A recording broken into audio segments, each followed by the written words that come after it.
and now 15,000 more at Trasimene. Rome had never seen such a series of defeats in its history.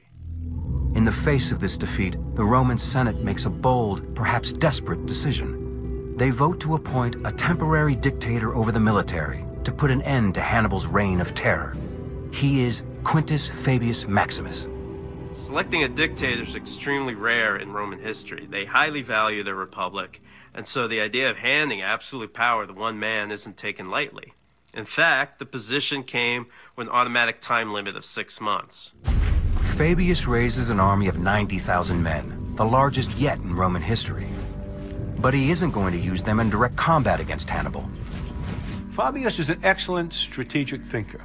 He takes one look around, looks at the Roman manpower, naval resources, food resources, the geography, and then compares them with Hannibal's small army, away from home, can't resupply, no navy. He concludes quite correctly that Hannibal can't win, that essentially there's no point to continue to try to defeat Hannibal in the field. And this becomes the famous Fabian strategy. Do not engage the enemy in head-to-head battle. Harass him. When he sends foraging teams to look for food, kill them. If anybody provides sanctuary in a small town, burn the place down. Fabius's strategy leaves Hannibal and his men hungry and tired. They are constantly hunted and harassed and never able to resupply. Fabius' strategies were not only good, they were exactly the strategy that Rome needed to stop a man like Hannibal, whose whole tactical and strategic vision was based on fighting battles. To have a strategy that's battle-centric, you have to have an enemy who obliges. By refusing to give battle, Fabius denied Hannibal to fight the war that he wanted to fight.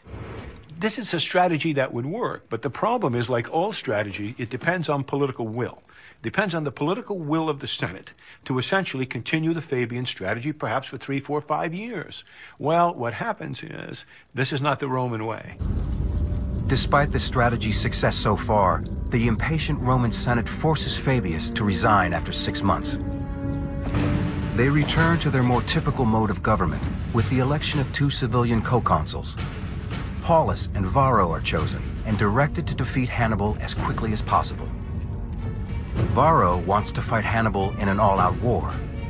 Paulus, however, does not want to be lured into battle.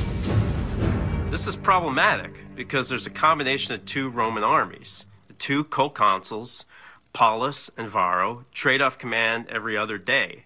It may sound insane, but one day Paulus was the supreme commander, the next day Varro. Hannibal is well aware of this and knows who he'd rather fight. Hannibal's strength is in face-to-face combat, and he wants to fight Varro's war. Hannibal gathers his intelligence, lies in wait, then sends in a strike team just as Varro takes command. On cue, Varro roars into action and sends a fighting force to meet Hannibal near Cannae, Italy. Varro's colossal army is made up of more than 80,000 Roman and allied foot soldiers and 6,000 cavalry. It is the most massive Roman fighting force ever to take the field at one time. Varro arranges his soldiers in a typical Roman maniple formation, but adds a new twist to the old formula. What they do is they pack themselves a little tighter than before so that the front is shorter, but the depth is thicker.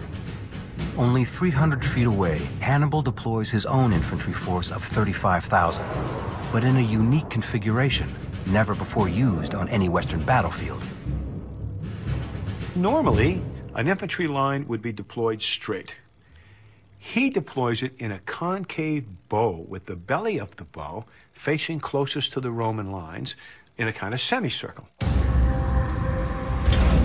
Hannibal himself leads the infantry force from the middle of the line. The Battle of Annihilation begins.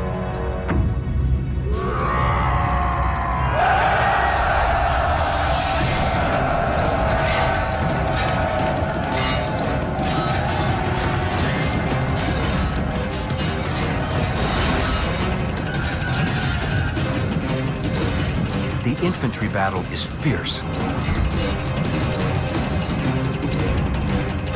But it's the Carthaginian cavalry that scores the first punishing blow. Heavy cavalry smashes into the Roman cavalry with such incredible force that it shatters it.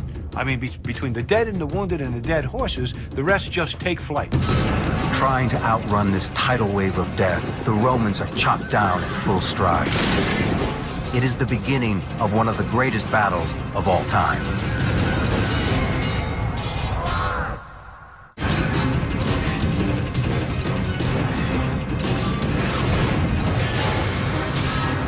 It's the Second Punic War between Carthage and Rome. Two great armies slaughter each other on the plains of Cannae, battling over who will control the entire Mediterranean region.